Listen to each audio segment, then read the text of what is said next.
Are you familiar with Jason Jorjani at all? I know Jason Reza Jorjani really well. Yes, we're both students of Khosraviani Irani in America in the 1990s, and we of course take a great interest in Iranian philosophy. Jorjani ends up as a proper racist. He hates Turks and Mongols, and he saves his ass by not hating Jews. So Americans usually don't discover those kind of racists.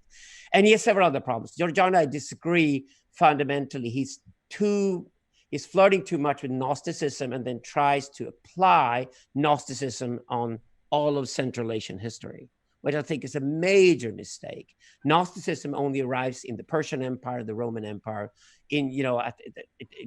at about the time when we start counting time, which is like right after Christ. Anno Domini, that would be like the third, fourth, fifth centuries when Gnosticism explodes. But Gnosticism actually was not regarded highly at all during Zoroastrianism and when the Persian empires blossomed.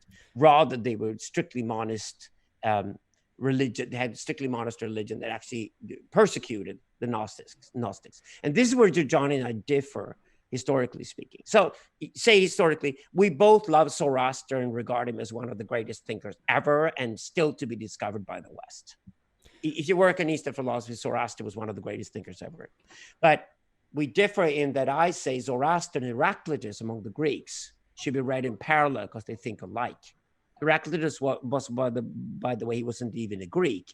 Why we sort of picked all his little texts together and took them together and then basically published them and called them the fragments. If you read Heraclitus, you read Heraclitus, the fragments. That was because the fragments were spread all over Greece, but they were fragments from a philosopher that Kurdish origin. He was a Persian, Western Persian. And that's exactly why Persian thinking is Heraclitus.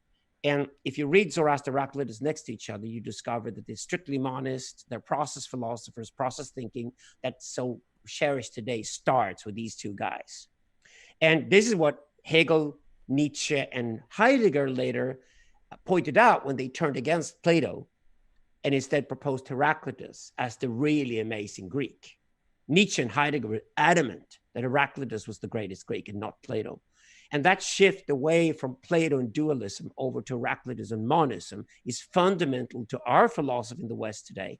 But we should trace that all the way back to reading Zoroaster and Heraclitus.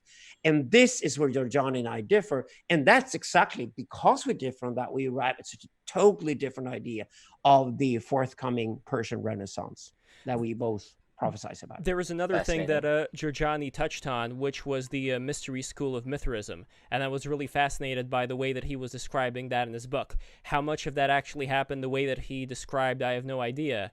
But to make a long story short about that idea, it's that Mithra was a symbol, the entity of the precession of the equinoxes, where the Earth would go through all of these different times, and the idea being there that people are constantly rebelling against Zervan, this double-gendered god of time, basically raging against this structure of order, trying to be the eternal rebels.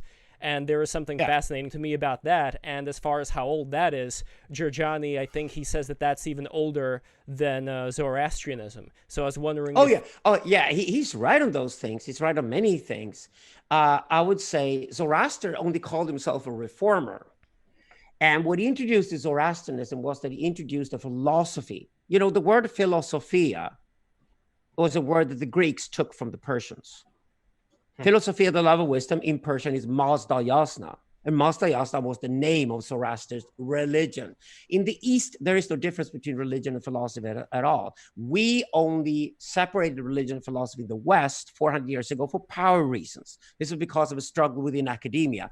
So you could keep theology under the control of the church, whereas philosophy would then be a secular enterprise separated from the church. Otherwise, if you talk to somebody from India or China and you say philosophy is one thing and religion is another, they just go, what? Why would you separate those two things? It's just thinking. It's just thinking on the human condition, thinking on the world and how it operates. So Zoroaster constructed a philosophy called Zoroastrianism. And that remains. The text of Zoroaster is called the Gathas. It's one of the most amazing texts ever written. It basically sets the conditions for creating civilization. it's incredibly phallic, right? It's all about how do you build a better tomorrow? How do you build a stable society? How to build a society that's peaceful and prosperous over time? Why is that different from nomadic life, which is what Zoroaster and the other guys in Central Asia came out of?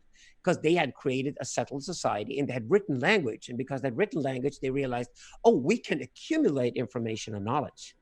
That means Deleuze would say that that is the revolution Deleuze was looking for, and I think I found with Söderqvist.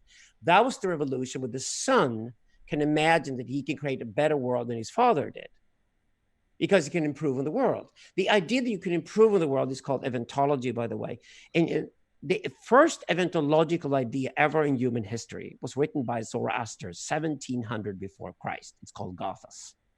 And that was the condition for the Persian Empire that lasted for 1400 years. It was later mimicked in a terrible way by the Egyptians when the Egyptians invented dictatorship.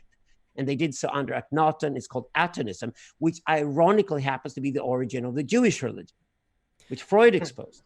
So this is fascinating. And between Judaism and Zoroastrianism, you really find a really grown-up debate in the Middle East over all of Middle Eastern history, whereas Christianity and Islam are just like more American pop culture phenomena. How likely? The problem with Christianity and Islam is that you never get the depth in Christianity and Islam you get from Judaism and Zoroastrianism.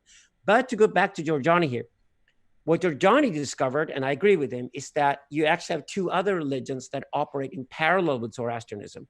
And the mistake he makes is that he doesn't understand that Mithraism is strictly a military religion. And when you study Mithraism, it was also the military religion of the Roman Empire. There were Mithraea all over the Roman Empire. And all the way up to the 5th century, Mithraism looked like it was going to be the winner in the war between religions in Europe before Christianity took over. So he was standing in between Christianity and Mithraism, and because the Roman Empire was a dictatorship, only one could win. And eventually Christianity won. And we arrived with the Christian West and the separation of church and state. We could have kept church and state both religious by just declaring the religion of the church could have been Christianity, the religion of the state could have been Mithraism, and would have a system that is much similar to China and India, than rather the separation of church and state that had caused so much problems in Europe. But Zoroastrianism was ultimately the religion of the priests. And this is what's lacking in Jorjani's analysis. Zoroastrianism was practiced by the priests only, like the ultimate truth, the ultimate hardcore, horrible truth about reality is something that only priests are grown up enough to understand and grasp. And that's Zoroastrianism. And Zorovan is essentially the real God, which is a gender-neutral monster that doesn't care about humans. And another name for Zorovan is, of course, time. So now you're curious, you can jump all the way up to Heidegger and realize why Heidegger wrote Being and Time and why he was obsessed with time. You understand why Hegel was obsessed with time and process, why Nietzsche was obsessed with time and process, and why this is the radical break with the philosophy of being, which is the philosophy all the way up to Kant. Well, what's interesting about it is amazing. What was interesting about Jorjani's take on this too is that he is very fascinated by the idea of time travel. In your TEDx talk, you are basically saying that until somebody brings me the evidence for this, I am not going to even entertain the possibility. But it's been a fascinating thing for me to think about too, whether or not the world that we're living in right now has certain things that we consider to be limitations that may not actually be there, where just like a dog has no idea what a highway is, we have no idea what these other higher forces that are working on us are. But these are the fantasies of Gnostics, and I hate Gnosticism, and I think it's stupid, because if time travel, it could only be possible if there was something even lower than time that time is submitted to. But the only thing that's lower than time that time has submitted to is something called hypertime. So that's like the other dimension of time. That's like what's prior to time. And you still end up with the time axis. And the evidence for that is that you can't think outside of time. You can think outside of space. You can't think outside of time. Everything is temporal. Weren't they saying recently, I don't know the study in depth, that they recently sent a particle back in time?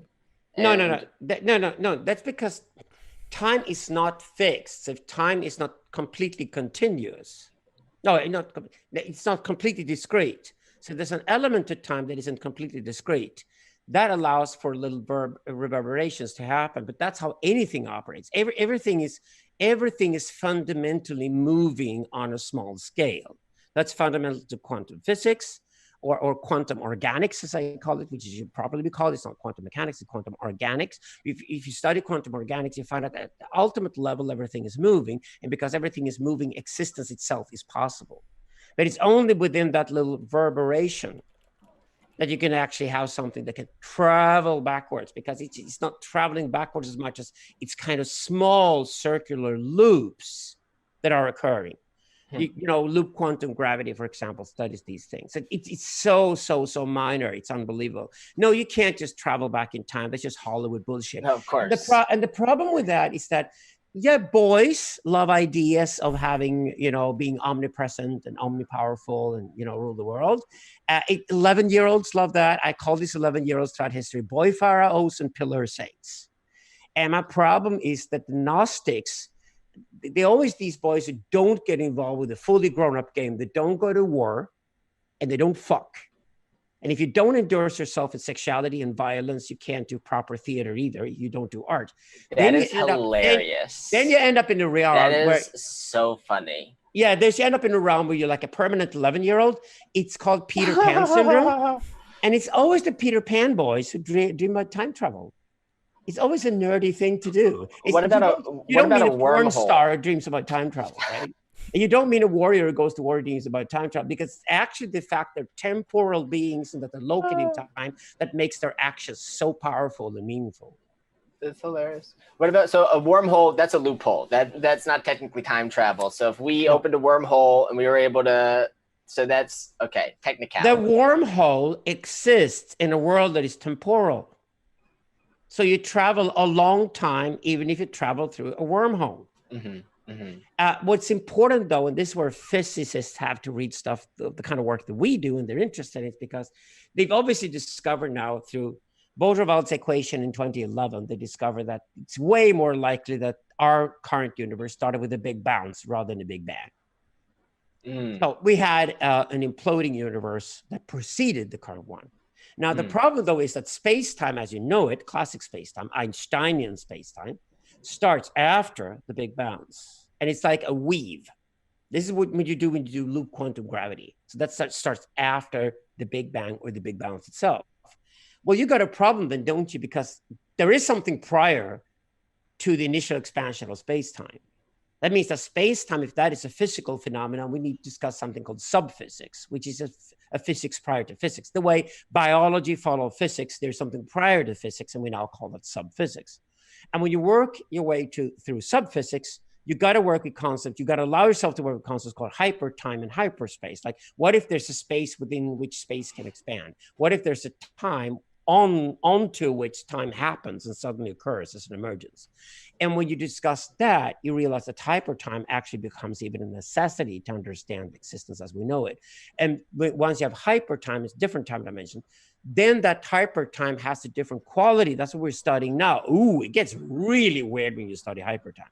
It's probably more circular rather than linear, although we don't know that yet. But hypertime also has the quality that it just relentlessly moves on. So whereas we've learned from Einstein that time can travel, you know, at different speeds. If you know, example, if you go in the rocket, you leave the planet, you come back, and you got a twin brother, suddenly your twin brother is older than you were because you did the rocket trip. But that's only because our bodies are adapted to Einsteinian time, space-time, but really below that, that's when it gets interesting. You move into Zurvanite person territory, right? Below that, there's a hypertime that actually everything else dances on. And that hypertime has a structure where it's not infinite in any direction. Rather, it has a more circular structure to it. That was the Persian philosopher. How do you pronounce his name again? Cervantes? Oh, no, Servan is a god. Servan. So you had a priestly religion that was never written down. That's exactly what we only know about it after Zoroastrians have written about it later. So Zoroastrianism is the dominant religion in the Persian empires. It was a beautiful religion, right? It has aura, which is being, and it has masta, which is mind. So it doesn't have anything supernatural all in it. That's exactly why they're not Gnostic, they're monists. And they believe that when you die, you die. That's exactly why they never built pyramids. Why would you build pyramids like the Egyptians did? The Egyptians spent every penny they had on building pyramids because they started believing in an afterlife. So dualism and Gnosticism took off first in Egypt. And dualism has its origin in Egyptian thinking. That's why I always call Plato the Egyptian Greek, and I call Heraclitus the Persian Greek. And we understand the difference between Persian and Egyptian culture and thinking in antiquity. We understand why the Greeks were divided between the two. But the Persians just took the corpses of the dead and threw them out in the desert and had vultures eat them. So they recycled the bodies instantly because they were just dead. They literally were just dead to the Zoroastrians. Because if you live in a monist universe, then you die when you die, you're born when you're born, and there's no place for you to go to experience any afterlife. And there is no time to travel through. You're stuck in time and you cannot escape it. That's Zoroastrian.